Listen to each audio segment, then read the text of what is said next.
Bienvenidos a la conferencia 1962, el año de las violencias, Obregón y las repercusiones de un doble hito en Colombia, en el marco de la Cátedra Obregón organizada por el Banco de la República en alianza con el Museo de Arte Moderno de Barranquilla y el Ministerio de Cultura.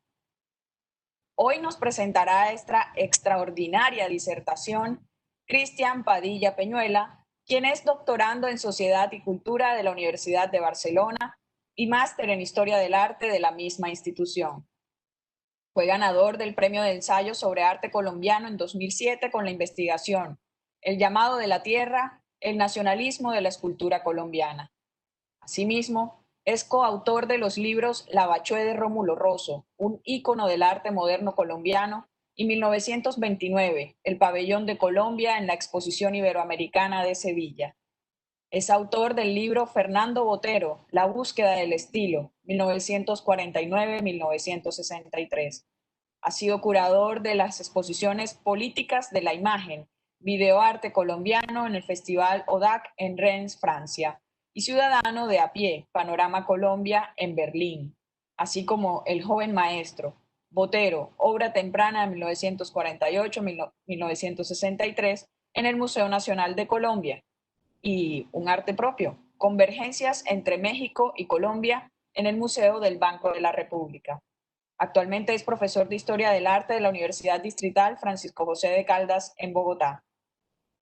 Bienvenido, Cristian, y gracias por acompañarnos. Catherine, muy buenas tardes para todos los que nos están acompañando. Un saludo y un agradecimiento enorme por invitarme a esta maravillosa cátedra.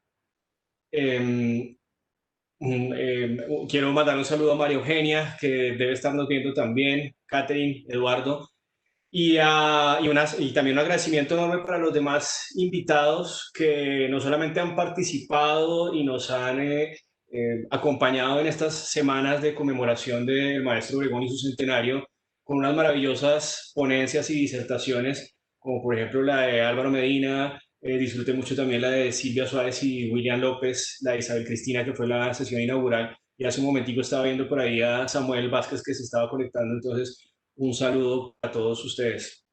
Lamento mucho que pues la cátedra se haya finalmente tenido que llevar a estas consecuencias de la virtualidad, que por un lado pues creo que se potencian y nos dan la posibilidad de llegar a muchas de sus casas y de alguna manera también como divulgar más este evento, pero por otro lado pues lamentable que no estemos en este momento en Barranquilla brindando con un buen ron tres esquinas, como sé que el maestro Alejandro Obregón estaría brindando su centenario, pues porque sabemos perfectamente que la obra de Alejandro Obregón, así como su vida, pues fue una fiesta, una celebración y una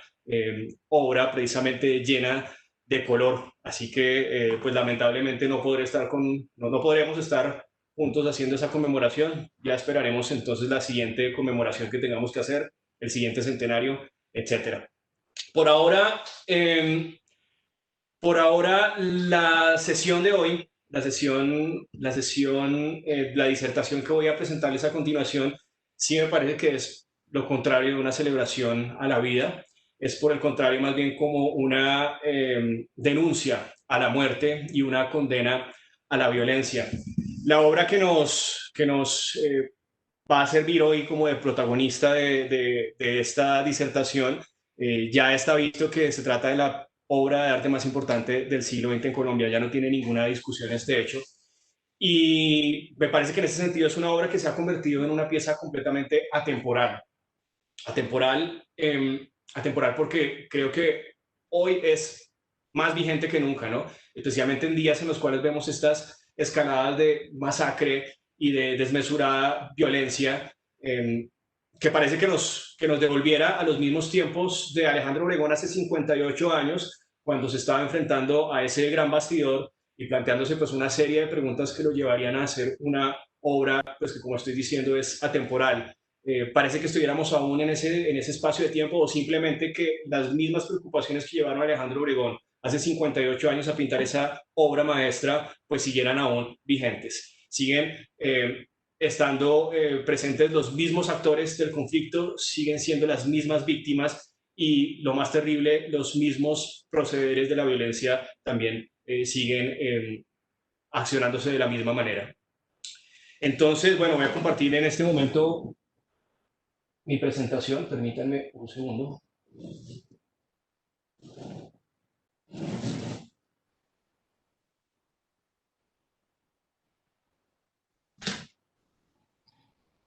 Bueno, ¿me pueden ustedes confirmar si la estamos viendo correctamente? Está perfecto. Bueno, muy bien. Entonces estamos acá. La sesión o la disertación, pues, como ustedes bien saben, se trata de la violencia, pero más que tratarse de la violencia, se trata de las dos violencias. 1962 va a ser un año importantísimo en el estudio precisamente de la violencia en Colombia, y por eso entonces confluyen dos investigaciones, una pictórica en este caso por parte de Alejandro Obregón y una investigación desde la sociología, que terminan convirtiendo el año 62 en un año con una repercusión tremenda para las manifestaciones artísticas en Colombia. Empezaré entonces hablándoles un poco del contexto bajo el cual se realiza esa obra, y por lo tanto entonces quiero empezar con esta imagen, que es de unos días antes de 1962, es del 17 de diciembre de 1961. 14 horas duró la visita de John Fitzgerald Kennedy y su esposa Jacqueline ese 17 de diciembre de 1961 a Bogotá, visitando Colombia, que era el más cercano de los aliados de Estados Unidos dentro de ese proyecto hemisférico americano que se proponía desde Estados Unidos en plena Guerra Fría. La visita se debía a una serie de coyunturas que quedaron opacadas por completo por este evento que estamos viendo, y es la fundación por parte de Kennedy de un barrio obrero campesino que se había hecho o que se había desarrollado esta fundación, digamos que en el marco de un auspicio filantrópico por parte de Estados Unidos, que se llamaba la Alianza para el Progreso, y que era precisamente una estrategia económica inventada por o proyectada o programada por John F. Kennedy ese mismo año 1961, como hacia inicios de este año, con el fin de generar como una serie de ayudas económicas y beneficios a los países latinoamericanos, y que, como ellos llamaban, o como ellos lo comentaban, el propósito de esta Alianza para el Progreso era ayudar la vida de todos los habitantes del continente, pero que realmente tenía un objetivo soterrado, que era combatir la influencia del comunismo, frenar la influencia de la Revolución Cubana, que estaba, digamos que en su momento más álgido como de favorabilidad popular. Por otro lado, reivindicar la pésima imagen que tenía en ese momento Estados Unidos por las intervenciones militares en otro lugar del continente, y muy especialmente, precisamente, limpiar la imagen del gobierno de John F. Kennedy. De hecho, el viaje a Kennedy tiene un trasfondo más importante que esa acción filantrópica de fundar una población pobre en medio de una ciudad, pero él sí había pedido expresamente que su viaje coincidiera entonces con la ejecución de algún proyecto que él pudiera fundar durante ese preciso día, algún proyecto que ya estuviera en desarrollo y que hubiera sido financiado por el Banco Interamericano de Desarrollo. Ese propósito era conversar con su gran amigo, el presidente Alberto Lleras Camargo, sobre el futuro de las políticas interamericanas, y convencerlo muy especialmente de dar el voto de la expulsión de Cuba de la OEA, de la Organización de los Estados Americanos, en la próxima reunión que se iría a realizar en enero de 1962, tan solo unos días después. No es casualidad precisamente que los países que visita Kennedy durante ese viaje de Latinoamérica, que son Colombia, Venezuela y Puerto Rico, fueran exactamente esos tres los que promovieran esa idea de la expulsión de Cuba de la OEA. Esa estrategia que había planteado Kennedy para sacar a Cuba del grupo era una reacción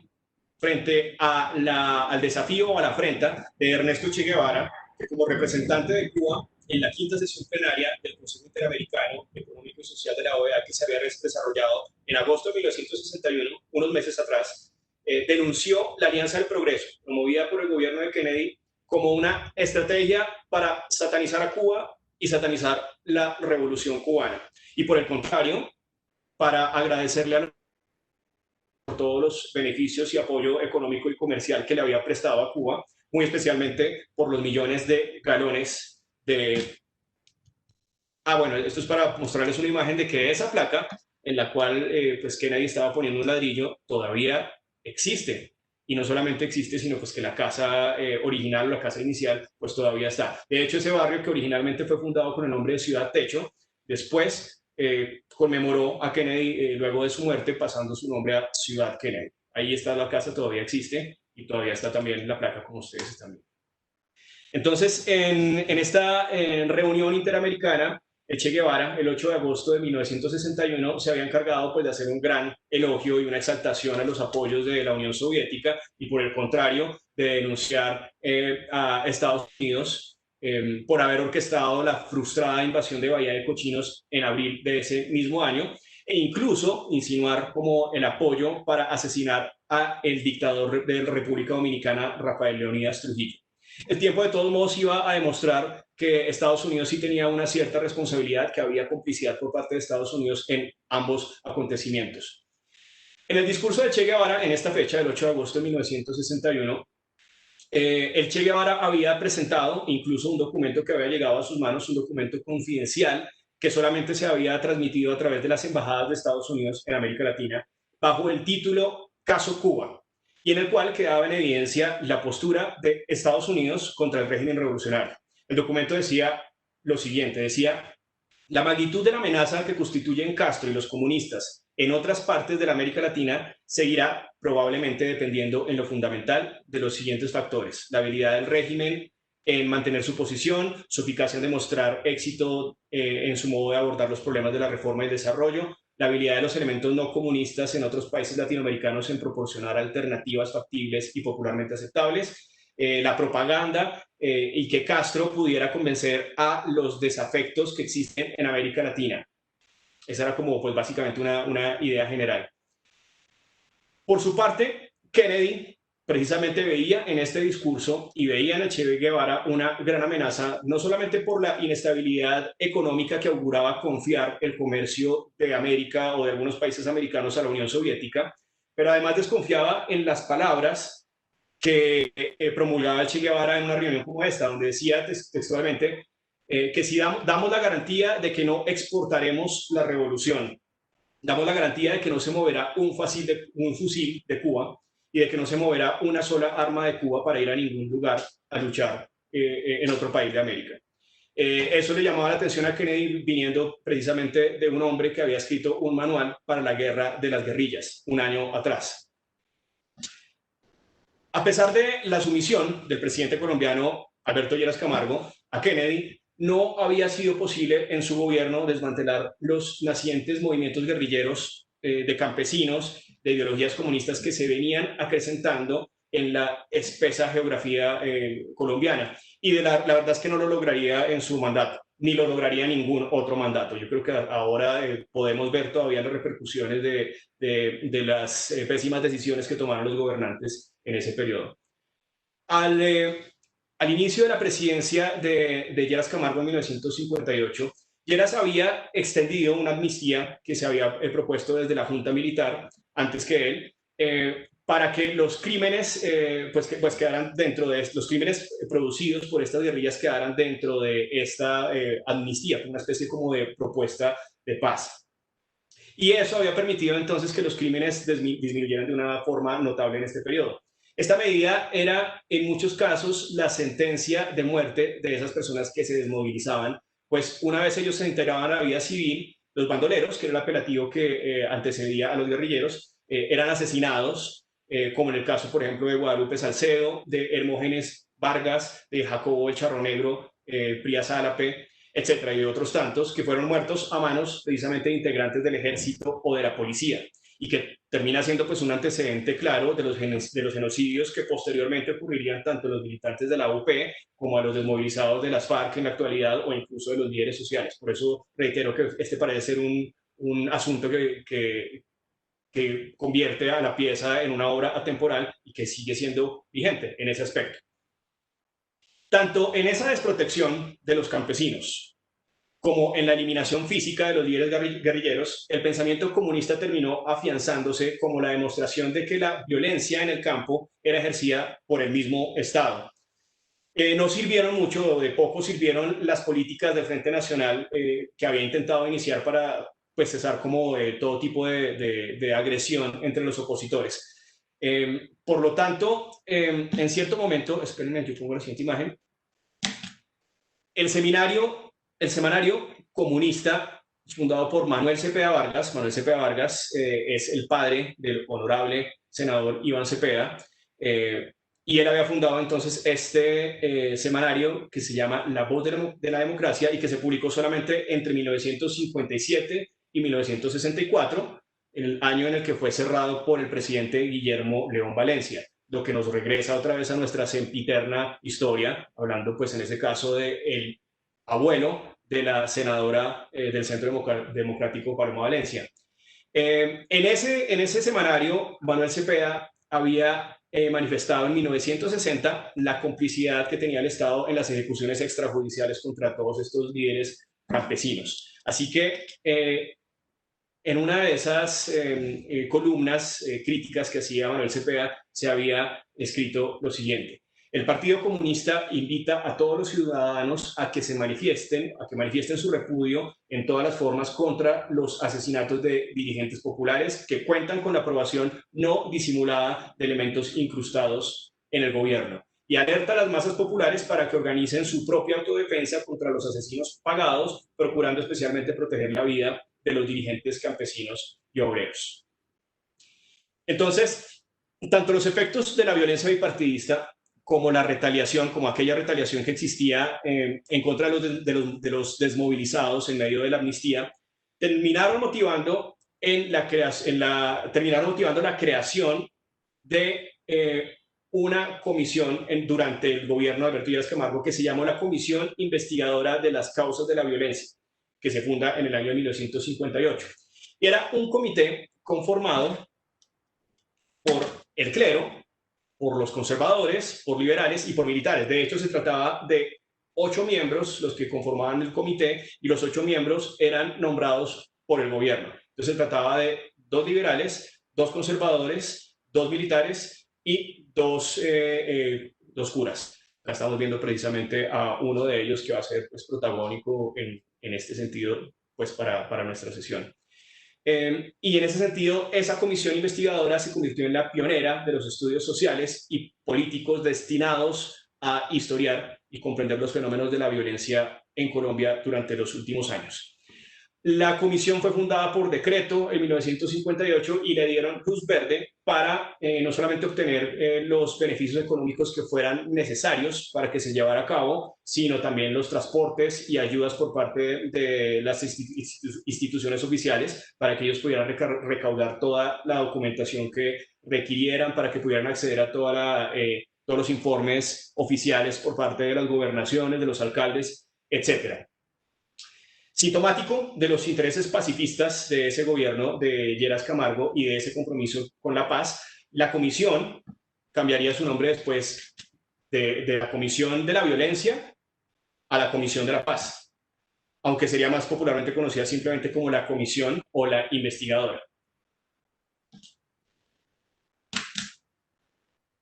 Pero estudiar las causas también se convertía, las causas de la violencia también se había convertido en una especie como de vehículo para que en medio del campo del estudio, en el medio de recoger los testimonios y adelantar archivos, pues también se lograran acuerdos de paz entre los gobernantes o entre los líderes locales, lo que permitió entonces que la Comisión de la Paz llegara hasta el final de su término a lograr, por ejemplo, 52 pactos de paz. Lo cual terminó pues reduciendo significativamente pues los hechos de violencia y las masacres para finales del año de 1958. Acá pues pongo como algunos recortes que muestran precisamente como esos éxitos que estaba demostrando entonces la Comisión de la Paz, y que se mostraban y que se evidenciaban en la prensa en su momento. Se mostraba, digamos, como el interés, por ejemplo, de los líderes opositores para reunirse, para comentar, para hablar, para entregar su documentación y pues para poner al servicio entonces del gobierno. La comisión, en cualquier caso, nunca alcanzaría a entregar un reporte formal y completo de sus actividades,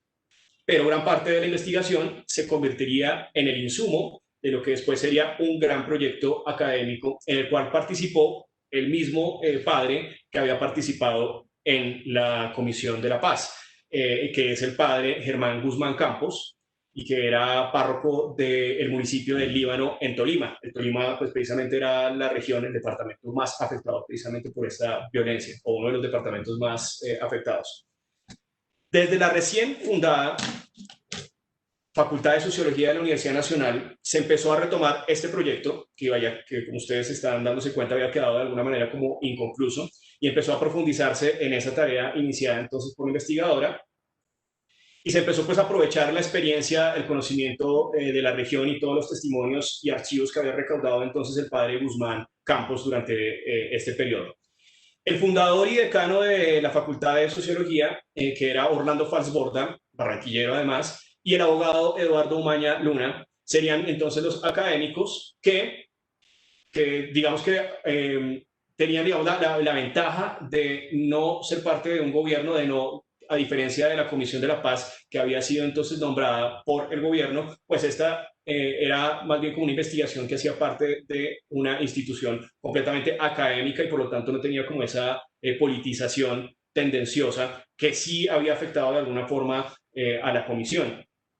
Entonces ellos dos, Falsborda y Eduardo Maña Luna, se encargarían de ser como los que imprimirían ese sentido crítico a la investigación a partir de toda la información recaudada.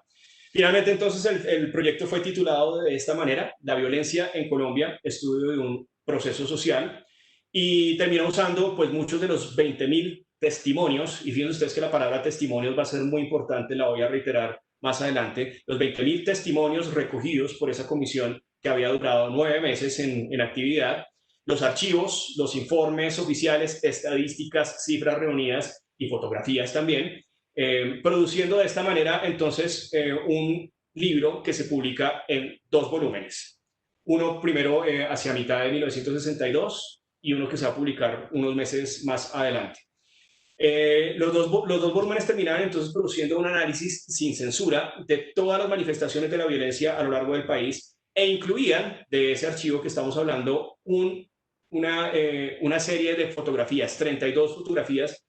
que presentaban sin ningún pudor todas las aberraciones de las ejecuciones, mutilaciones, decapitaciones, masacres, fusilamientos, a que eran violentados los cadáveres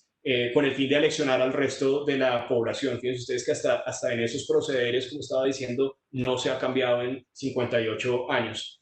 Esas controvertidas imágenes que estaban publicadas en el libro complementaban uno de los capítulos más problemáticos de la investigación, que era era un capítulo escrito en este caso por el padre Guzmán Campos y que le había dado el título de Tanatomanía en Colombia,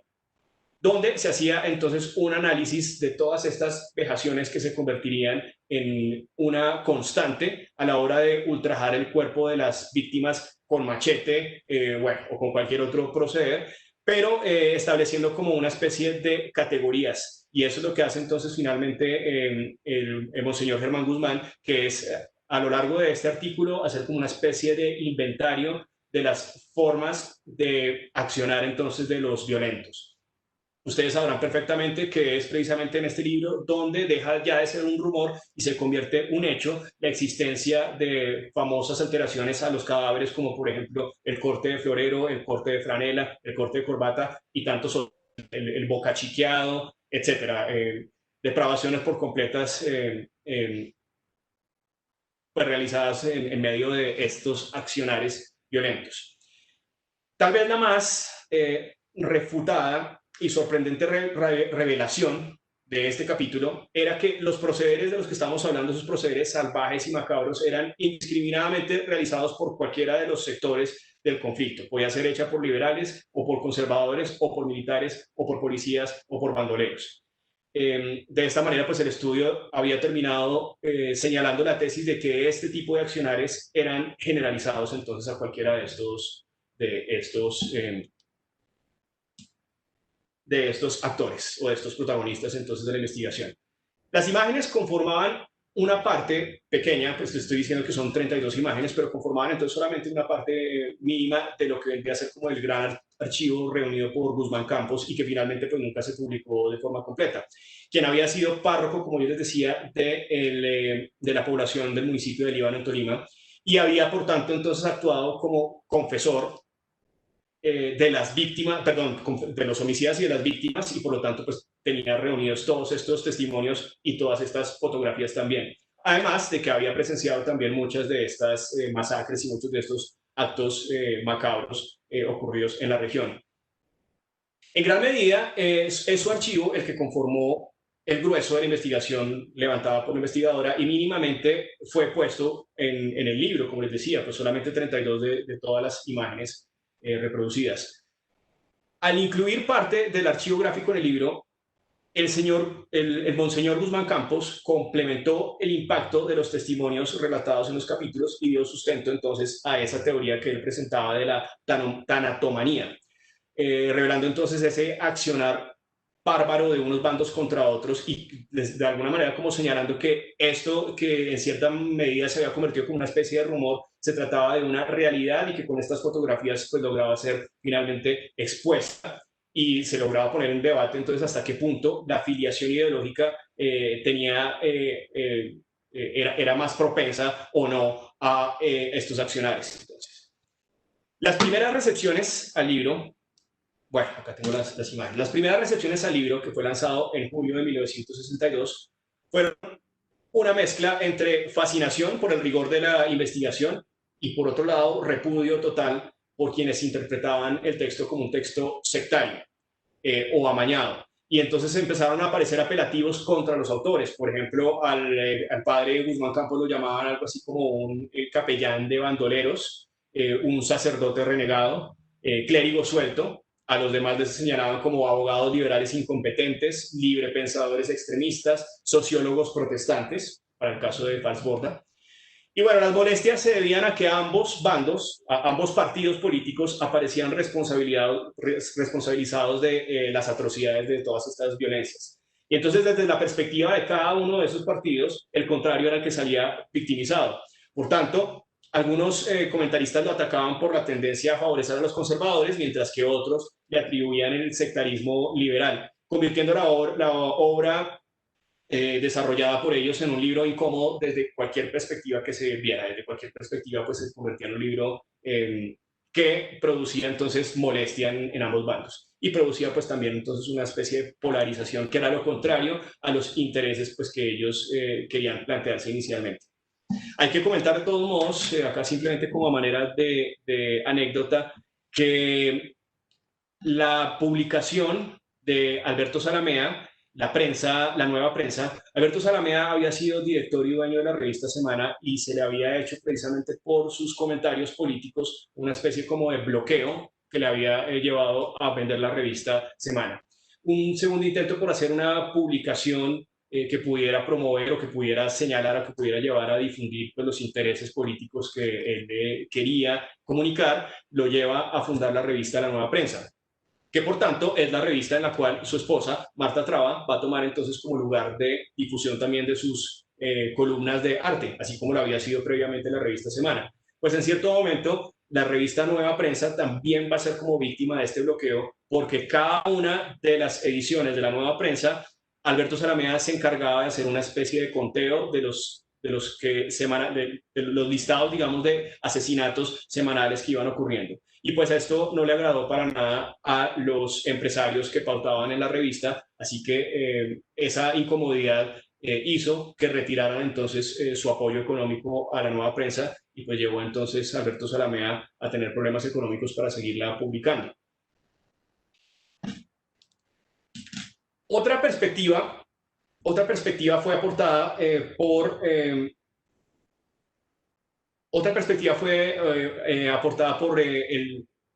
sacerdote y economista Miguel Ángel González, que se publicó en la revista católica, la revista Javeriana, que ponía en duda las fuentes, estadísticas y cifras usadas por los autores y de manera tendenciosa resaltaba fragmentos en los cuales dejaba entrever que el texto argumentaba las acciones de la izquierda y del Partido Liberal como reacción a una persecución conservadora. El autor del análisis terminaba interpretando, es decir, Miguel Ángel González, terminaba interpretando el libro como una epopeya de la guerrilla, como un elogio de la revolución. Así que, en fin, ustedes se dan cuenta que pues, las tendencias políticas distintas hacían o convertían desde distintas perspectivas el libro pues, en una especie como de trinchera para cualquiera de los partidos y no solamente convertían víctimas a uno, sino que entonces convertía como a los otros en los responsables. Entonces, incluso algunos militares llegaron a calificar el libro como calumnia contra la institución e incluso llegaron a comentarse la idea de que el libro fuera prohibido para los miembros activos de las fuerzas militares.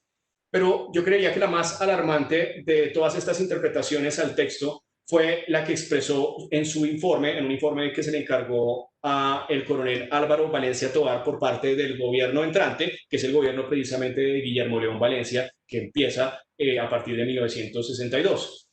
El coronel Álvaro Valencia Tovar comprendía el texto como un peligro inminente para la agudización de la violencia en Colombia, desde cualquier arista que se le leyera, puesto que a través del libro se producían levantamientos abusados por los intelectuales influyentes, es decir, por los estudiosos, por los estudiantes contra el ejército, por parte del Partido Conservador al sentirse responsabilizado en el libro, por el reducto del Partido Liberal reunido en el Movimiento Revolucionario Liberal, en contra de los conservadores, etc. El coronel finalmente terminó diagnosticando en su informe que era recomendable estudiar medidas de neutralización, sea lo que sea que eso hubiera querido decir, medidas de neutralización. La perspectiva del coronel en cualquier caso fue tan influyente que entre el 21 y el 30 de septiembre de 1962 la Cámara de Representantes abrió un debate sobre el libro y teniendo, digamos, a la mano el informe del coronel Valencia Tovar. La polémica concluyó en una serie de despidos a militares y políticos que estaban siendo simpatizantes de los postulados que aparecían en el libro y que pues generaba una crisis en la institucionalidad en los tiempos del entrante presidente Guillermo León Valencia, cuya mano dura era precisamente como el contrapunto al pacifismo de Lleras Camargo. Es importante entonces tener acá presente que ese mismo coronel Valencia Tovar participaría en la Operación Soberanía en Marquetalia en 1964, tan solo un par de años más adelante, también durante el gobierno de Guillermo León Valencia, que sería la misma que por el excesivo nivel de represión contra los campesinos de esa población de Marquetalia originaría la fundación y la formación de la guerrilla de las Fuerzas Armadas Revolucionarias de Colombia. Y el mismo Valencia Tovar sería el que comandaría la misión que concluiría con la muerte del padre Camilo Torres en 1965. Se trataba de este mismo personaje.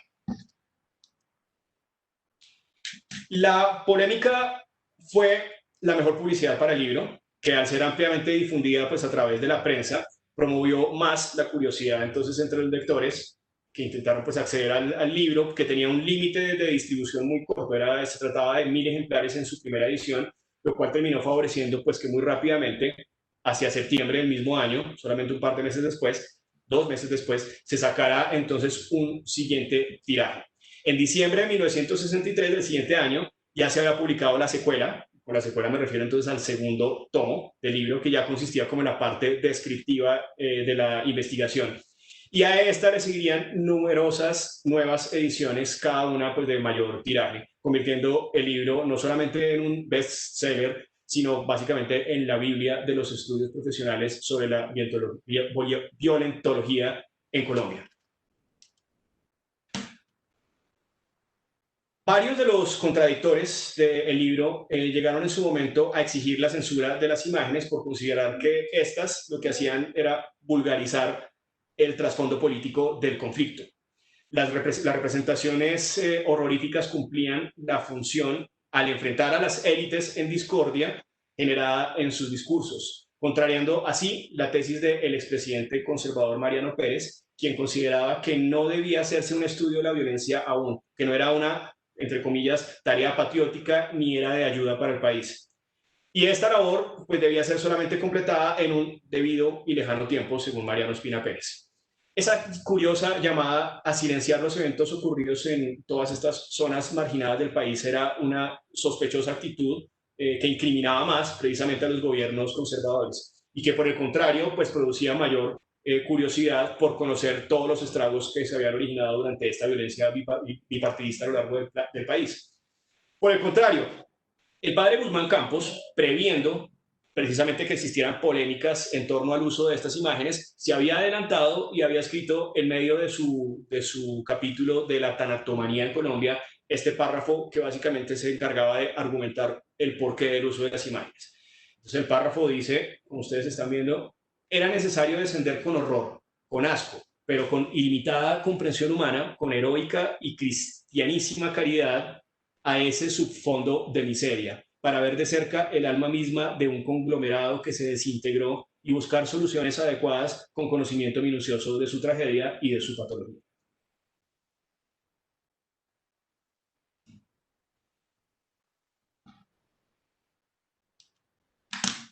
Uno de los primeros artistas que parecía haber estado atento como a la repercusión de estas investigaciones y que reaccionó rápidamente, como ya lo había hecho anteriormente y como lo vamos a comentar a continuación,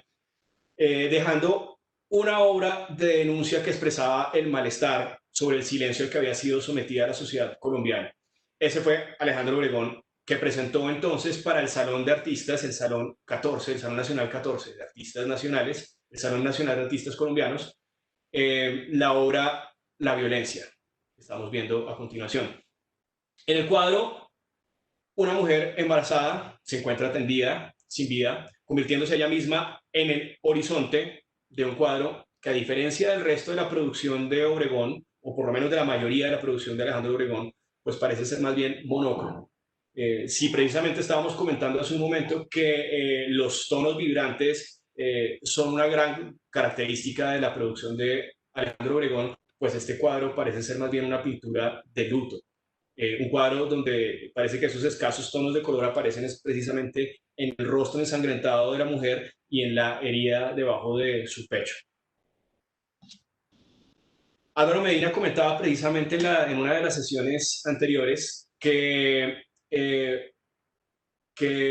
Alejandro Obregón en los bocetos, que vamos a ver más adelante, había tomado inicialmente la idea de ser profuso con el colorido y utilizar entonces un rojo para hablar de la violencia, de la masacre, del accionar violento contra el cuerpo, y que había sido precisamente en un diálogo con su esposa, Frida Kahlo. Eso dijo él. Yo sé que, sé que fue un lapsus, sé que se estaba refiriendo a Freda Sargent, pero me quedó sonando el asunto de Alejandro Obregón casado con Frida Kahlo. En diálogo entonces con Freda Sargent, que le dice básicamente que para hablar de violencia no hay que hacer pues básicamente un derroche de rojo, entonces decide tomar esta decisión de hacer simplemente entonces una señal mínima que de todos modos sea contundente y simbolice entonces ese aspecto macabro en contra del cuerpo y pues, generar entonces esa interpretación de la violencia. Para Alejandro Obregón, la violencia, como diría en esta entrevista del 29 de julio de 1962, es tal vez el tema más importante en la actualidad colombiana. Se manifiesta en todo. Es un tema traído de la masacre del 9 de abril con el estudiante fusilado. Acá Obregón estaba, al final del párrafo, estaba mencionando dos obras previas que había hecho ya anteriormente, que le habían antecedido al tema de la violencia, y que son precisamente la masacre del 10 de abril. Sí, acá digamos que Obregón tiene también un lapsus en el caso de decir masacre del 9 de abril, se refiere a una obra que se titulaba Masacre del 10 de abril, y la obra Un estudiante muerto, Velorio, que acá él titula Estudiante fusilado. 14 años atrás, el 9 de abril de 1948, cuando se desatan todos estos eventos que conocemos como el Bogotazo, en los cuales el líder liberal Jorge Eliezer Gaitán pues es asesinado, rompen pues esa tensa calma que existía entre liberales y conservadores, tensa calma entre comillas, y que concluye en un enfrentamiento civil que produce como consecuencia la masiva destrucción de la ciudad, del centro de la capital del país. Y una reacción en cadena pues para el resto también del territorio, que acentuaría la diferencia entre los dos partidos hegemónicos y el inicio de ese periodo que historiográficamente los autores colombianos han terminado denominando la violencia. la violencia así, con mayúsculas, la violencia. A tan solo 2 cuadras de donde había ocurrido el asesinato de Jorge Eliezer Gaitán, Obregón estaba montando una exposición en la Sociedad Colombiana de Arquitectos y por lo tanto entonces Obregón vivió en primera fila los acontecimientos exactos que desembocarían en ese episodio histórico. La exposición de Obregón, que había sido prevista para el 15 de abril, terminó suspendida y de hecho quedó pospuesta para retomarse el día 28 de abril, tiempo que le dio entonces en esa ventaja de días la posibilidad o la oportunidad de explorar el drama humano o el tema que estaba viendo precisamente en las calles. De ahí entonces que Alejandro Obregón hubiera operado como un cronista en la misma manera en que las imágenes del fotógrafo Manuel H.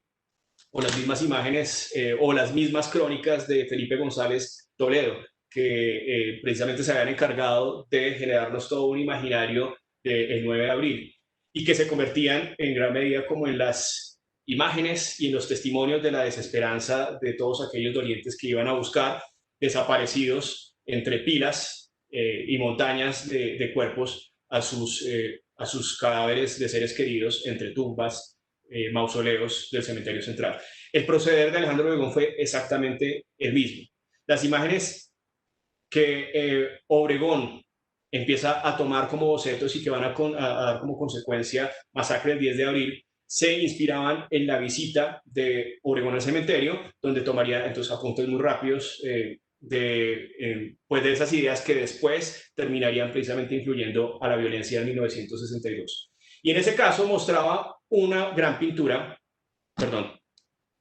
una gran composición que, como ustedes se dan cuenta y como ya pues algunos de mis colegas lo han comentado en sesiones previas, pues mostraba un escenario picasiano, una influencia tremendamente picasiana en la forma de mostrar brazos, piernas, composiciones, línea, etc. Y en la cual pues se mostraba el macabro escenario de una mujer tendida, que emana sangre, de un charco de sangre de su cabeza, mientras que su abdomen reposa plácidamente un bebé atravesado también por una herida mortal en su costado. También hay algo que es evidente y es que la mujer se encuentra embarazada. Yo no creo que no he encontrado ninguna mención o no tengo muy claro en este momento si hay alguna mención a el estado de embarazo de la mujer, pero al haber visto la conferencia, la disertación de Isabel Cristina, en la cual ella reafirmaba esta idea, pues entonces ya me queda muy claro pues que obviamente estamos viendo entonces una característica que se va a después a replicar en la violencia. Y esa sería la razón entonces por la cual precisamente Alejandro Obregón estaba señalando a este cuadro como un antecedente de su obra maestra. Cuando se le pregunte a Alejandro Obregón, bueno, y acá quería hacer un parangón muy rápido con el Guernica, que por supuesto pues tiene una serie de elementos que nos van a recordar precisamente los procederes de Alejandro Obregón, en algunos casos pues los recortes geométricos, los planos, etc. Cuando se le pregunta a Alejandro Obregón, él comentará lo siguiente, unos años después, dirá, lo exhibí una semana después de toda la joda. Fui al cementerio y me puse a dibujar cadáveres. Recuerdo un hermoso rostro de mujer con los sesos volados, la boca entreabierta, un gran diente de oro en la mitad de la boca, intacto el rostro y la tapa del cráneo en el carajo. Yo estaba muy cerca, dibujándola, detalle por detalle, y de pronto una mano que me toca y me dice, usted está profanando a mi hija. Era la madre. Yo me fui. Entonces, el sentimiento que llevaba Obregón al pintar la obra en un periodo tan corto para ser expuesta implica la necesidad de contar una historia de represión que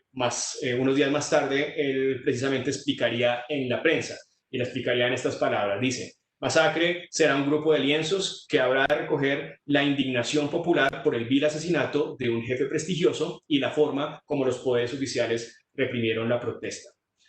Aunque la obra fue expuesta y comentada en la prensa, Obregón comentaría algunos años después que el Ministerio de Gobierno le había pedido que retirara el cuadro de la exposición, lo cual pues no era nada extraño si se tiene presente que en el anterior comentario el pintor estaba haciendo responsabilidad de estos hechos, de estos acontecimientos violentos al gobierno encabezado por Mariano Ospina Pérez.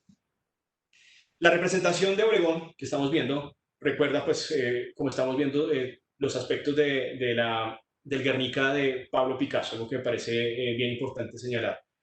Esa pretensión picasiana, que sería uno de los grandes motivantes del próximo viaje que haría Alejandro Obregón a partir de 1949 a Francia, haría que esta pintura también lograra en cierto momento convertirse en una especie de referente atemporal de las condiciones de la vida en Colombia,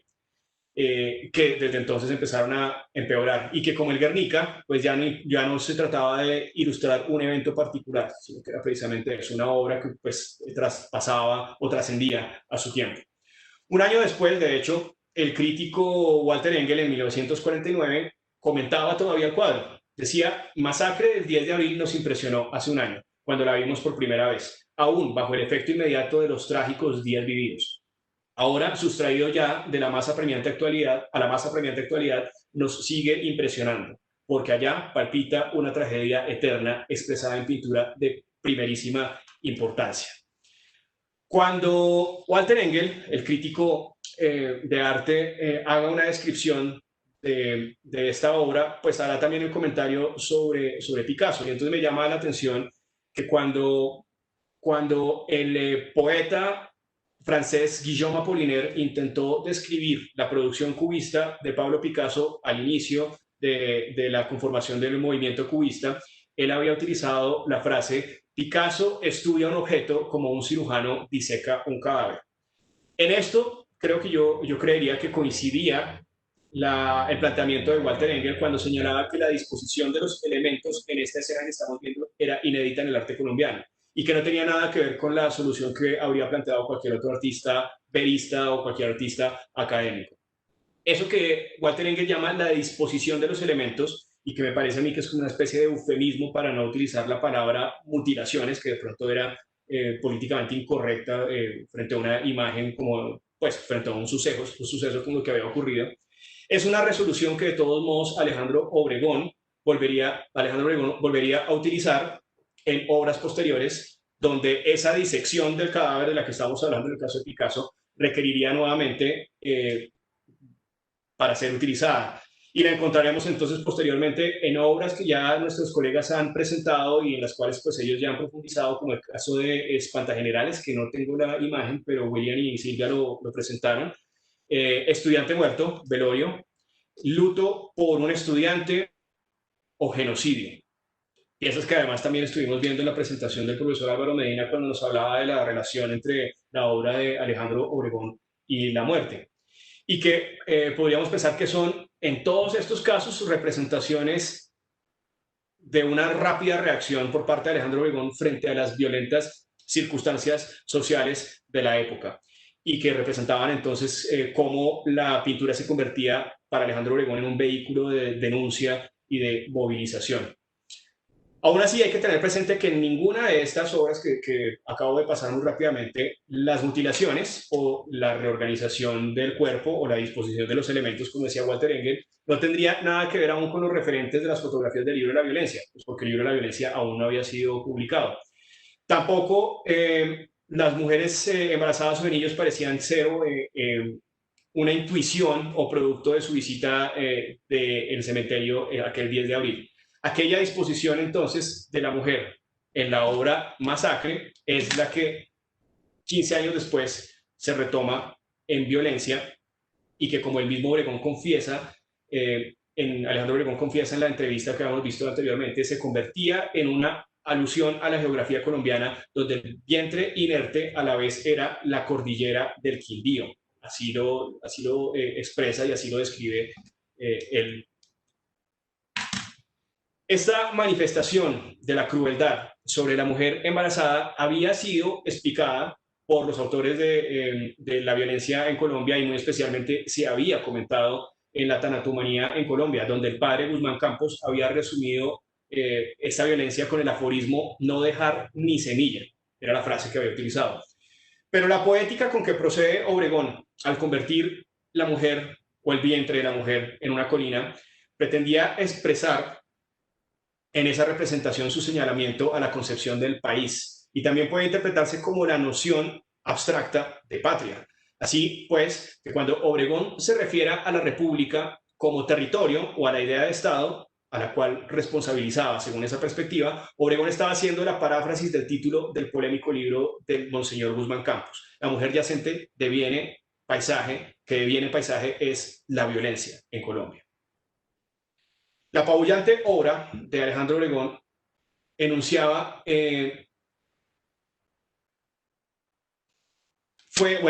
la obra de Alejandro Obregón fue declarada de manera unánime por estas características magníficas de su pintura, por la monumentalidad de la pieza, ganadora del primer premio de pintura en el Salón Nacional de Artistas de 1962.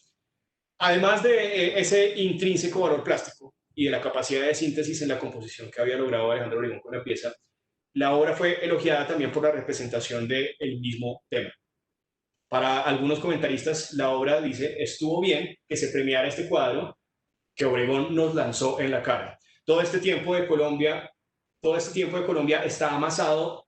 en el cuerpo tendido de esta mujer que pesa tremendamente. Toda la miseria y el dolor de los caídos y de sus asesinos están en esas negras superficies y en el fulgor siniestro de los grises sobre volumen atormentado de los senos y del vientre grávido.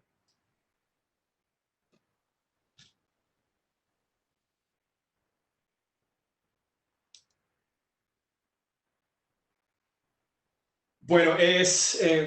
importante destacar para este punto que era la primera vez que Alejandro Obregón ganaba el premio del Salón Nacional hasta 1962. Y eso me parece importante comentarlo porque ya desde 1948, cuando Alejandro Obregón había llegado de un extenso periplo formativo por Europa y Estados Unidos, se había convertido en una de las figuras claves del arte colombiano y solamente entonces se lo gana hasta 1962 con 42 años. Tener presente, por ejemplo, que que Fernando Botero ya había obtenido el Salón Nacional con 27 años en 1958, 4 años antes que él, y Edgar Negret y Eduardo Ramírez Villamizar ya habían obtenido también el Salón Nacional. Entonces ya parecía justo, según algunos de los comentaristas, precisamente en medio de la crítica, señalaban que ya era justo, independientemente del cuadro que presentara, que Obregón se lo ganara, pero que lo presentara precisamente con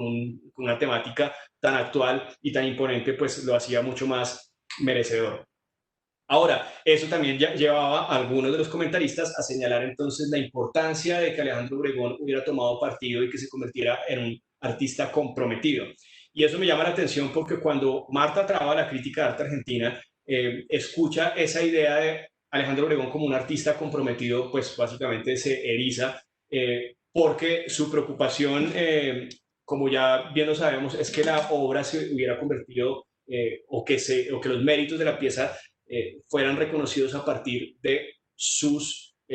características estéticas y plásticas, más no de la temática que planteara. Entonces, a partir de esa idea es que Marta Traba va a señalar que la violencia tiene que ser, que la violencia de Alejandro Obregón tenía que ser una obra comprometida, pero comprometida con Alejandro Obregón, comprometida como pintura. Y como tal, pues de esa forma es que la va a describir. Acá les presento muy rápidamente una caricatura que se publica en la misma semana en que Alejandro Obregón recibe el premio. Como ustedes ven acá se comenta, ¿y por qué llamarán a este cuadro violencia? ¿Qué pregunta? ¿No ve que está pintado en gris plomo? Un tanto como ironizando las circunstancias políticas del momento, ¿no?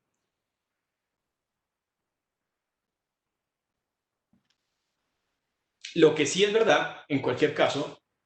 es que, y acá presento entonces muy rápidamente como algunos de los estudios o los bocetos, es que el mismo Alejandro Obregón vendría más adelante a rectificar las palabras de Marta Traba o simplemente a comentar que, pues sí, que se trataba de una obra que había surgido ante la necesidad y ante la exigencia de hacer un comentario frente a las circunstancias que ocurrían en Colombia. La frase de Alejandro Obregón es que, permítanme un segundo, no recuerdo si yo la subí por acá. Sí, acá está. Dice, lo que pasa es que como pintor me entrego al mundo y dentro de eso hay hechos que son la última gota que derrama el vaso. Yo pinto temas políticos cuando siento que hay como un encargo porque ya no se aguanta más y hay que sentar denuncia. Eso es la masacre, eso es la muerte del estudiante, la violencia, el homenaje al Che. Yo pinto la violencia porque era un menester, debía hacerlo. Es el reflejo inmediato de que hablo. Los periódicos, la gente, todo el ambiente te espicha y hay que sentar tu protesta, hay que cumplir el encargo social. A eso es a lo que Alejandro Obregón llamaría como un pintor comprometido en ese sentido, ¿no? La violencia de Obregón entonces pasaría a convertirse no solamente en su trabajo más representativo, sino en la obra más importante del arte colombiano en su historia. Además, terminaría siendo, como estábamos comentando, la consagración como el gran premio de pintura después de participar en varias ocasiones y sin haberlo obtenido hasta ese punto. Yo estaba recalcando muy especialmente ese hecho porque a mí me parecería, y sería importante decirlo en este punto, que cuando Alejandro Obregón hace la violencia en 1962, ya está cumpliendo como una tercera fase de influencia en los jóvenes artistas. Me atrevería a decir que una primera sería pues el Alejandro Obregón que llega en 1948 con un lenguaje muy novedoso. Luego el Alejandro Obregón de 1956, que llega a consolidar una pintura con unos elementos mucho más modernos e internacionales y que llega precisamente al mismo tiempo que Marta Traba está ya terminando de dar como la estocada final al nacionalismo mexicano. Ese periodo, por ejemplo, me parece que es de una tremenda influencia en el arte joven,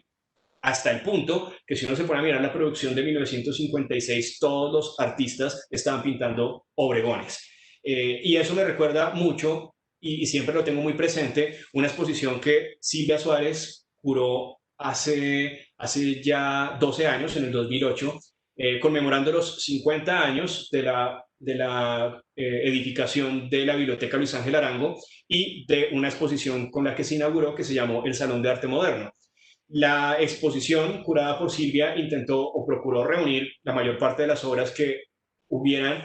participado en esa exposición original. Y por lo tanto, en el 2008 yo tuve la oportunidad de ver ese salón donde todos los artistas, desde los más jóvenes, como Fernando Botero, pintaban Obregones, o hasta los más viejos, como el caso, por ejemplo, de Luis Alberto Acuña. Todos los artistas de este periodo estaban intentando emular un particular lenguaje plástico novedoso con el cual pues llamar la atención del público nuevo en el arte colombiano. Bueno,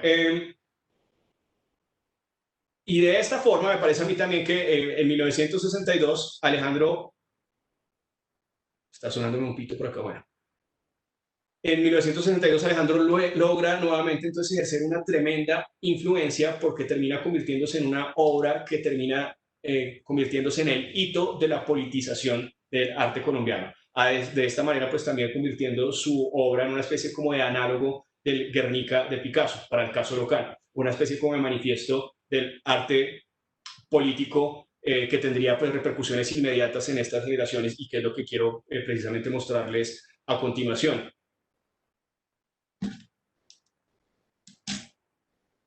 Y pues entonces esta segunda y pues última parte que vendría a ser más bien como una mirada a las repercusiones y a los hitos inmediatos que produce la violencia, pues quería mostrarla a partir de otros artistas. El caso, por ejemplo, de Carlos Granada. En 1962, a finales del mismo año en que Alejandro Obregón había obtenido el Salón Nacional y el mismo año en que se había publicado La violencia en Colombia, Carlos Granada había hecho una exposición en la Galería El Callejón bajo el título exactamente mismo, La violencia. Y se convertía entonces en una serie de dibujos que tomaban como referente las fotografías que habían aparecido en el estudio del padre Guzmán Campos y de Fals Borda. Y al ser entrevistado por el interés de hacer esta exposición, por el interés, digamos, como de emular esta temática, así como la había hecho Alejandro Obregón, él comentaría: en general, esta exposición está cobijada bajo el tema de la violencia. En general, mi pintura está dentro del realismo subjetivo. Creo captar más o menos una realidad. Mis obras son realmente enfoques morales de un problema colombiano. Creo que actualmente los pintores de todo el mundo deben reflejar en su obra la realidad inmediata, pues es una manera de ser fiel a la época. Aparte de que siempre la historia del arte ha sido así. Tenemos ejemplos como Goya, Velázquez, Rembrandt, etc. El siguiente año, 1963, Carlos Granada ganaría el primer premio del Salón Nacional con esta pintura que se llama Solo con su muerte, y que, como ustedes se están dando cuenta, lo que representa es como una especie de velorio popular. Digo popular porque, digamos, en este caso la velación se hace en el comedor y ustedes lo que están viendo es el cuerpo entonces tendido un cadáver tendido en la mesa central de una casa, solo con su muerte. Y es una obra que en cualquier caso, la idea, por ejemplo, de poner o de disponer el cadáver encima de una mesa, pues también me parece que era como una especie de reminiscencia a obras que como estudiante muerto mostraban la influencia que había tenido Alejandro Obregón para los artistas jóvenes como Carlos Granada. El mismo año y en el mismo salón de 1963 también se presentaba un joven artista que había regresado de su formación en Italia y que en sus primeros años había realizado una obra exclusivamente abstracta, pero que apenas llega a Colombia en 1962, pues se choca con la producción de Alejandro Obregón y se choca entonces con toda esta polémica desatada por el libro de la violencia en Colombia. Es Augusto Rendón, que nos dejó hace un par de meses, desafortunadamente. El maestro Rendón presentó entonces, a partir de 1963, una conversión tremenda, como si la violencia de Obregón y como si el libro, ambas violencias hubieran sido una especie como de epifanía. Y entonces ese lenguaje o esa abstracción expresionista que venía desarrollando termina convirtiéndose precisamente en un expresionismo figurativo. Un expresionismo en el cual las imágenes que estamos viendo desarrolladas en la técnica de grabado hacían reminiscencias a los grabados de Goya y muy especialmente pues a toda esta serie en la cual habla de los desastres de la guerra, pero que muy particularmente, comento acá muy rápido, hacía alusión a una masacre de trabajadores de Antioquia que había sido llevada por parte de las fuerzas militares a las huelgas, intentando pues como eliminar las huelgas que ocurrían en este sector de Colombia. La serie en general fue trabajada a partir de la técnica del grabado, fue exhibida en el Nacional y le permitió entonces a Augusto Rendón obtener el primer premio en la modalidad de grabado de ese mismo salón. Otra obra que va a tener entonces una repercusión inmediata de ambas violencias va a ser la de Luis Ángel Rengifo, que es, digamos, un artista mayor y que pertenecía en este caso más bien como a la generación de los nacionalistas.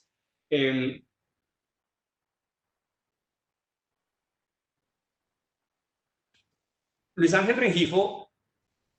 venía trabajando desde inicios de 1963 en una serie que solamente se va a exhibir hasta 1964. Pero como es una carpeta de grabado y viene firmada y fechada, pues sabemos perfectamente que fue desarrollada en 1963. Se trata de una carpeta conformada por 13 grabados y se llama precisamente así, 13 grabados de la violencia. Y fue desarrollada, fue impresa en la Escuela de Bellas Artes, donde empieza a partir de ese momento entonces a conformarse con un movimiento joven de estudiantes y artistas que empiezan a trabajar el grabado y que como Augusto Rendón empiezan precisamente a enfocarse en los temas políticos y de denuncia. Es a partir de ese momento entonces que esa politización también toma un medio de comunicación particular que es el medio del grabado. Rengifo imprimió 25 ejemplares de estas carpetas y las entregó a una lista de personajes, las fue enviando, como digamos, a un listado muy particular de personajes políticos e intelectuales, en los cuales pues estaba el presidente Guillermo León Valencia,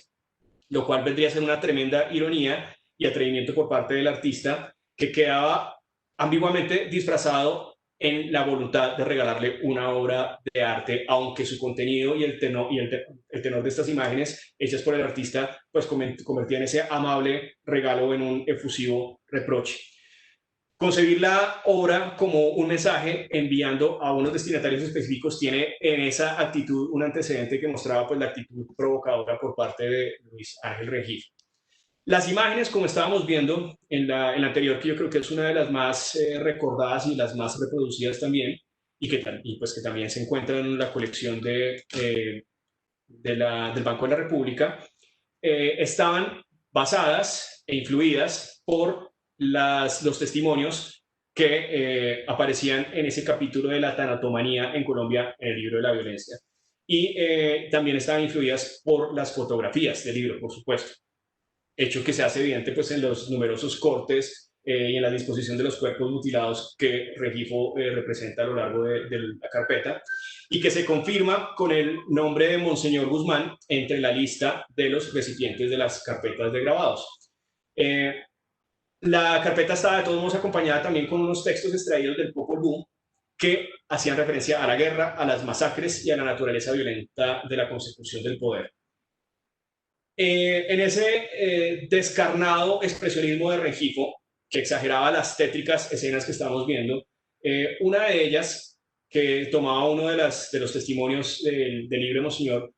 Guzmán, mostraba precisamente uno de los procederes más macabros. Las mujeres próximas al alumbramiento son bárbaramente asesinadas, dice así el texto. Les hacen la cesárea cambiándoles el feto por un gallo,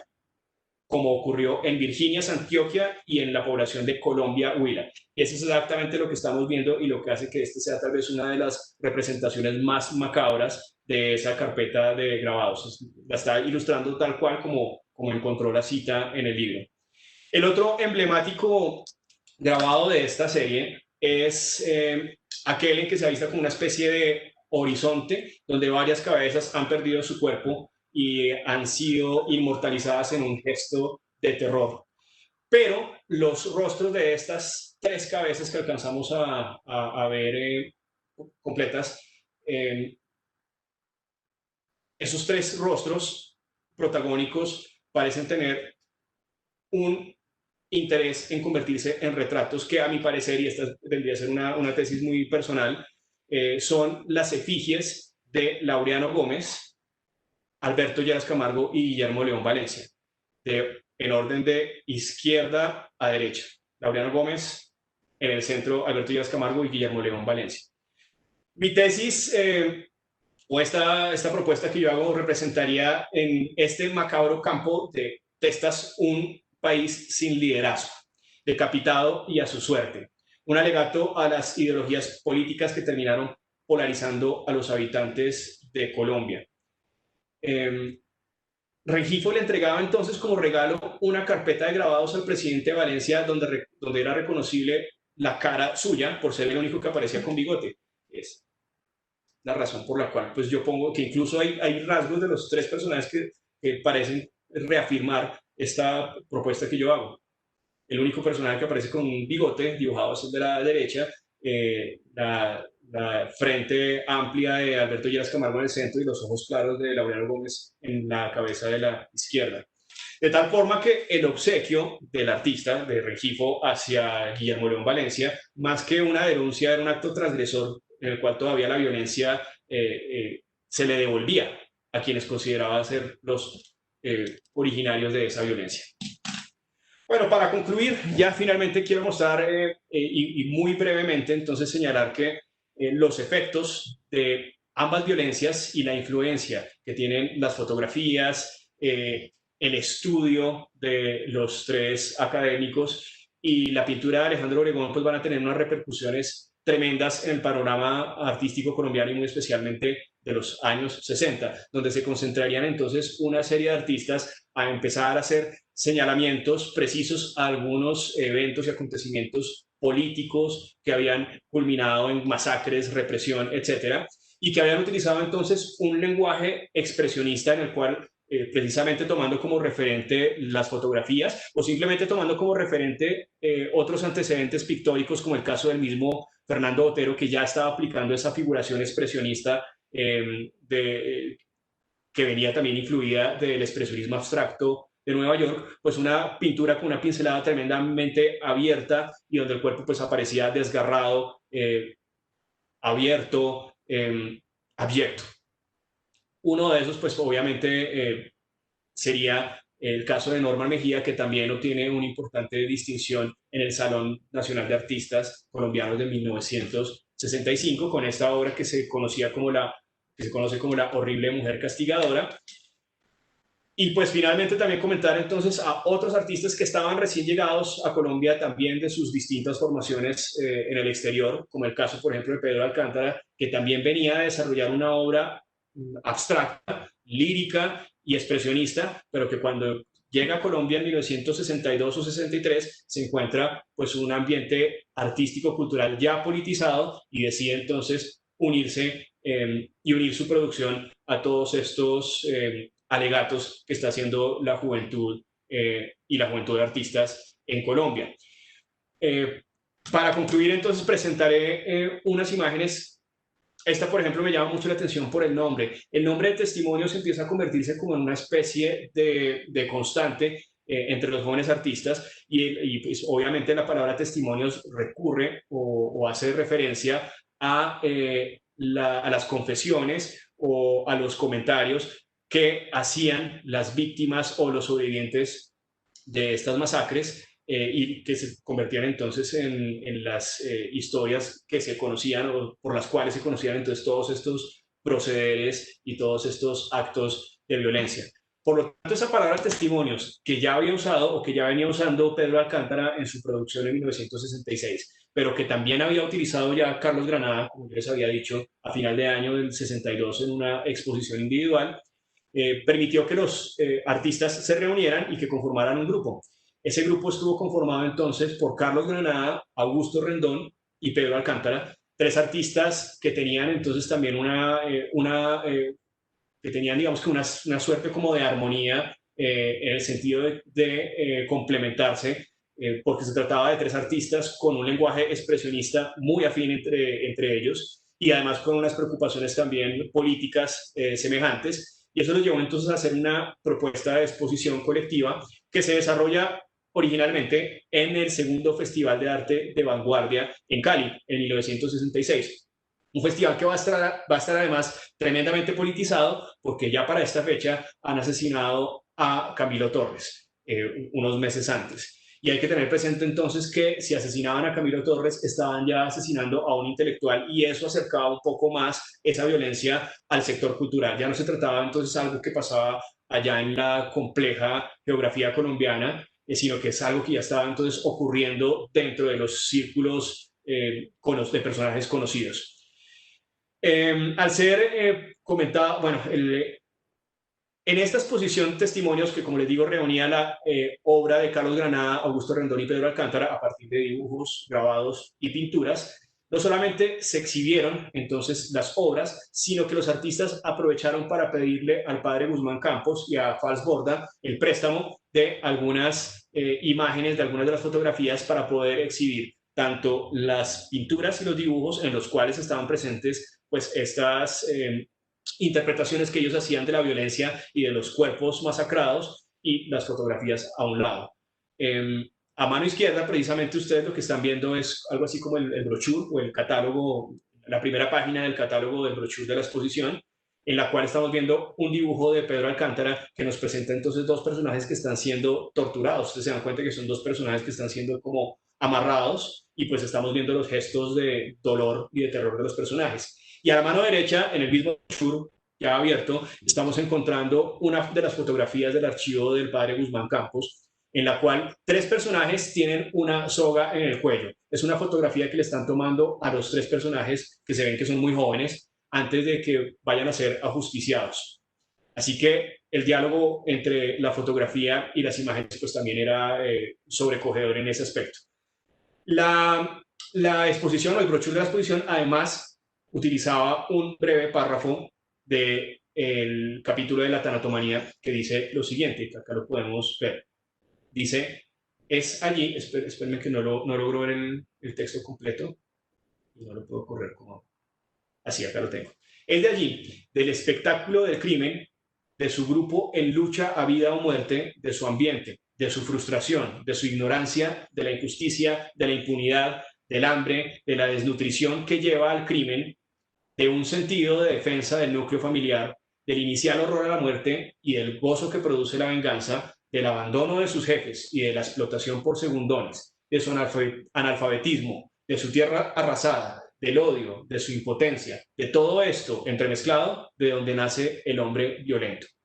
Entonces, esta era la página que ilustraba. La misma exposición, que como les digo se desarrollaba en 1966 en Cali, en el Festival de Arte de Vanguardia, pues va a ser un éxito y va a ser entonces replicada el mismo año en la Biblioteca Luis Ángel Arango y terminará el año en Cuba,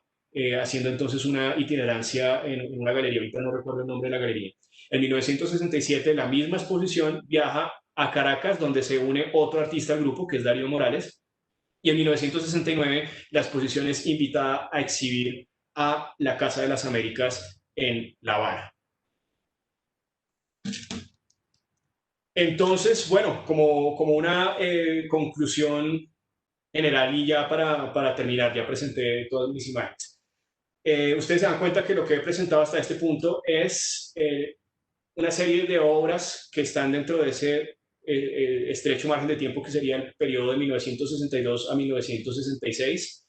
y por lo tanto entonces estamos hablando muy particularmente del periodo de la presidencia de Guillermo León Valencia. Todos estos trabajos terminan mostrando entonces la insatisfacción por parte del ambiente cultural o intelectual de ese gobierno de Guillermo León Valencia, que terminó siendo uno de los gobiernos más represores y que terminó, y pues que esto termina evidenciado en el macabro accionar del aparato del Estado en contra de las disidencias, de los campesinos y de cualquier otra forma o tipo de pensamiento. En ese sentido, sería precisamente las medidas políticas y la mano dura de Guillermo León Valencia las que terminarían generando tanto las autodefensas por parte de los campesinos como también pues, las manifestaciones por parte de la intelectualidad y de los artistas. Por extensión, movilizarse en contra de la violencia era una forma de señalar que no se estaba de acuerdo con el Estado y por ende pues esa politización del arte colombiano que ocurre a partir de 1962 con las dos violencias, yo señalaría como una idea como para elaborar más adelante, que es uno de esos puntos de ruptura con Estados Unidos en sus dinámicas culturales. Las dinámicas culturales entre Washington y Colombia pues se venían realizando de una forma bastante estrecha y muy especialmente por los vínculos que tenía Alberto Lleras Camargo como amigo de John F. Kennedy, pero muy especialmente también como un gran amigo de Nelson Rockefeller, que era a su vez el coordinador de la oficina para la Center for Inter-American Relations, el Centro para Relaciones Interamericanas, y que tenía a su cargo entonces la Unión Panamericana y la División de Artes Plásticas que dirigía el cubano José Gómez Icre, que ya mis colegas han comentado previamente como una de las figuras más relevantes del arte latinoamericano, la figura más influyente porque se convertía en el puente entre las regiones y entre las propuestas locales y Estados Unidos. Era básicamente como la catapulta para entrar al mercado del arte internacional. Entonces, yo me atrevería a decir que esta politización que ocurre a partir de 1962 empieza a ser uno de esos puntos de ruptura ante la inminencia de que el arte colombiano empieza a politizarse y que más adelante va a tener pues otro momento de ruptura cuando en 1965-1966 Marta Traba sea invitada a Cuba y entonces tenga una conversión completa en su forma de pensamiento, lo cual también la va a alejar de José Sique y lo que va también a terminar determinando su éxodo de Colombia en 1967. Bueno, muchísimas gracias. No sé, ¿tienen alguna pregunta en la cual podamos comentar a partir de este momento? Por, por esta excelente disertación, muy A completa. ustedes, Sí, muchas gracias. siempre Alejandro nos sorprende y esta óptica desde donde la estamos viendo conectada con la historia de Colombia y la transversalidad del arte mezclada con la historia y con la violencia que no podemos ocultar por muy dolorosas y estas fotografías que hemos visto y estas narraciones, pues hay que contarlo, ¿no? Y hace parte de nuestra memoria. Así Eh, es. tenemos, tenemos comentarios, Belinda Barrera, estupenda disertación de Cristian Padilla, derroche de conocimiento artístico, enmarcado en un completo contexto histórico. César Mora Muchas tiene gracias. dos preguntas. César Mora dice, ¿consideras, Cristian, que Alejandro Obregón tenía alguna ideología política? ¿Y en qué citas o en qué documentos se muestra que la cita de que el pintor se entregó al mundo? Que el pintor se entregó al mundo. Ah, ya, una cita textual. Bueno, déjame, yo ya la reviso. En cuanto a Sí, una de las dos entrevistas que les mostré, o creo que, bueno, hay varias entrevistas en el transcurso de esta disertación que presenté, y en varias de ellas Alejandro Obregón termina expresando cuáles son sus posiciones políticas. Me parece en cualquier caso que Alejandro Obregón, a diferencia de otros artistas más jóvenes como Carlos Granado, como Pedro Alcántara, sí se cuidaba mucho de sus palabras. Y por lo tanto, entonces, cada vez que comentaba algún tipo o cada vez que realizaba algún tipo como de comentario, procuraba no hacer como menciones particulares. Entonces, en el caso, por ejemplo, de Masacre del 10 de abril, hay un momento en el cual él está haciendo una responsabilidad directa al gobierno. Estamos hablando de un gobierno conservador. En otro momento, que es precisamente cuando se le haga el premio por la violencia, entonces le hacen una entrevista a la violencia, que fue la entrevista que yo presenté previamente. Él también se encarga de una manera muy diplomática señalar sus diferencias con el gobierno conservador de Guillermo León Valencia. Yo me atrevería simplemente a comentar para este punto con la certeza de esos dos comentarios que Alejandro Obregón no era conservador. Hasta ese punto podría comentar. En la misma entrevista hay una serie de comentarios que él hace a favor de la Revolución Cubana, eso lo tengo claro, y a favor de la izquierda, pero yo no podría, son comentarios lo suficientemente breves y cortos como eh, para poder emitir algún tipo de interpretación que creo que no sería sino una propuesta mía. Bueno, y en cuanto a a la cita que él comentaba, espérenme un segundo, yo miro si puedo buscar exactamente la del pintor que se entrega al mundo. Sí, como pintor me entrego al mundo, acá está. Ya le digo exactamente de dónde proviene.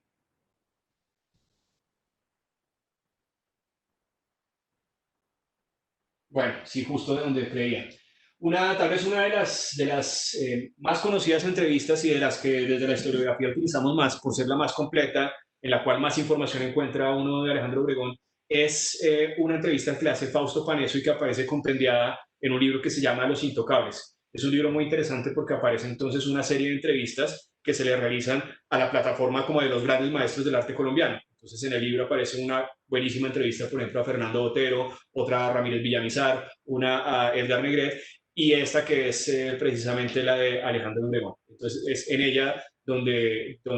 pues cuando escribimos en torno a la teoría y al conocimiento de Alejandro Obregón, utilizamos bastante porque es tal vez una de las, eh, de las entrevistas en las cuales Alejandro Obregón aprovechó como para sacar mayor información y darnos como más ideas. Milena Aguirre pregunta, ¿el archivo original y ampliado del padre Guzmán Campos se encuentra en alguna institución? Y a su vez hace el comentario que en el listado de artistas faltó incluir algunas obras de Débora Arango. Bueno, Milena, primero que todo un saludo porque con Milena nos conocemos, entonces pues muy chévere que esté acá presente acompañando. Milena, mira que me enteré hace poco que el archivo está siendo digitalizado por la Universidad del Valle. Así que si tú buscas archivo Guzmán Campos, va a aparecer la página de la Universidad del Valle. Se ve que están digitalizándolo, todavía como que no hay muchos documentos disponibles, pero aparece como una de las misiones de la universidad precisamente poner en difusión todas estas imágenes. Entonces, sé que existe la intención de ponerlo en evidencia para el público y está ahí presente entonces la página. Creo que la tarea todavía no está terminada, pero entonces ahí está presente el archivo de Guzmán Campos. Y bueno, tendré muy presente entonces el comentario de Débora Arango. Me parece que Débora Arango, por supuesto, es una artista expresionista y es un artista que está además dejándonos también un imaginario muy importante del 9 de abril. No sé hasta qué punto tendría que revisar, y agradezco mucho el comentario de Milena, para revisar si de pronto en el contexto del año 62 la obra de Débora Arango también tiene algún comentario muy preciso sobre el libro de la violencia, sobre las fotografías de la violencia. Bueno, Cristian, agradecerte nuevamente eh, todo tu conocimiento compartido en la tarde de hoy y agradecerle a todos los que nos felicitan, a Lili Osorio, a César Mora, a Patricia Argüelles, a Francisco Hernández, a todos los que nos acompañaron y dejaron sus comentarios, así como los que nos acompañaron en nuestros canales de Facebook. Los invitamos a que nos sigan en las redes como Banrep Cultural y los esperamos el próximo 3 de septiembre con la conferencia Obregón, Mutis y Gabo, Amistad e Identidad, que estará a cargo de Ramón Cotes. Feliz tarde, muchas gracias.